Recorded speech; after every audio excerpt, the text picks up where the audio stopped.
VTPS Vijayawada thermal power station close. Plant మూసేయాలని జగన్మోహన్ రెడ్డి పెద్ద sketch వేశాడు. అయితే కొంతమందికి ఆ ప్లాంట్ మూసేస్తే కొన్ని ప్రయోజనాలు ఉన్నాయి. కొండపల్లి, ఇబ్రహీంపట్నం, రాయనపాడు ఆ ప్రాంతాల్లో ఆ బూడితో నానా బాధలు పడుతూ ఉన్నారు.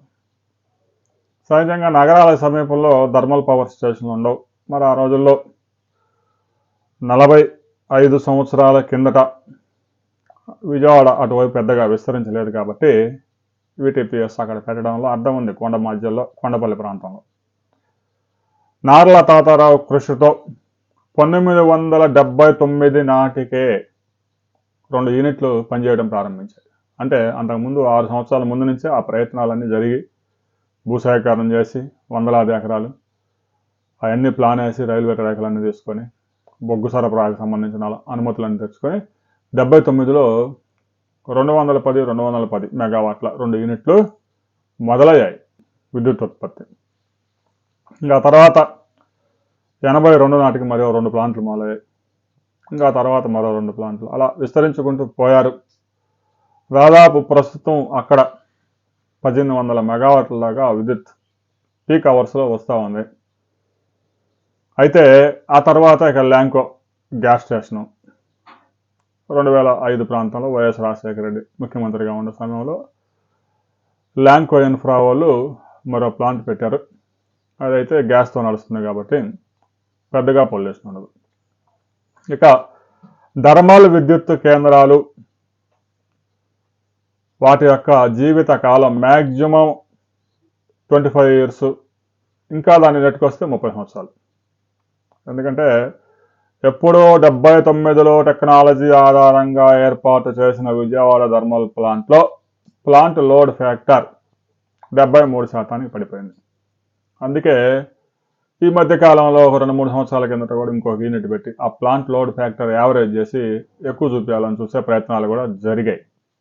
అయితే 2025లో విజయవాడ థర్మల్ స్టేషన్ మూసేస్తాం కాబట్టి అక్కడ విద్యుత్ ఉత్పత్తి దాదాపుగా 1800 మెగావాట్లు క్లోజ్ అయిపోద్ది.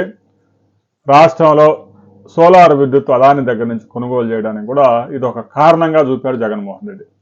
అయితే అక్కడే ఒక రహస్యం ఉంది. 2025లో కొన్ని ప్లాంట్లు మూసేయాలి. ఎందుకంటే 79లో మొదలుపెట్టిన ప్లాంట్లు ఉన్నాయి కదా, అవి PLF చాలా తక్కువగా ఉన్నాయి కాబట్టి వాటిని మూసేయాలని కేంద్రం సూచించింది. అయితే VTPS యావరేజ్గా ఈ PLF పెంచుకునే కార్యక్రమం చేయడం వల్ల 2030 దాకా అనుమతించారు.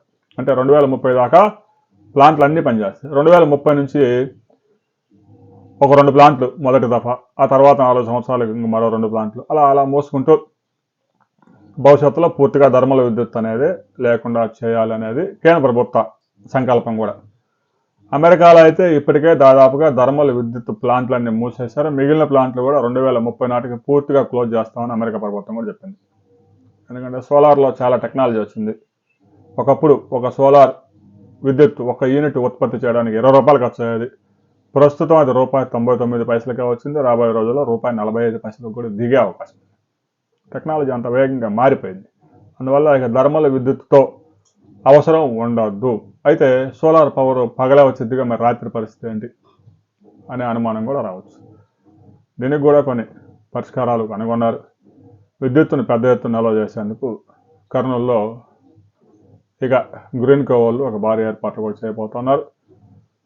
ఏదైతే పీక్ అవర్స్ ఉన్నాయో 6 to 10 ఈవినింగ్ ఆ టైంలో రీజనరేట్ చేయడం ద్వారా విద్యుత్ ఉత్పత్తి చేసే కార్యక్రమం కూడా పెద్ద ఎత్తున జరుగుతూ ఉంది.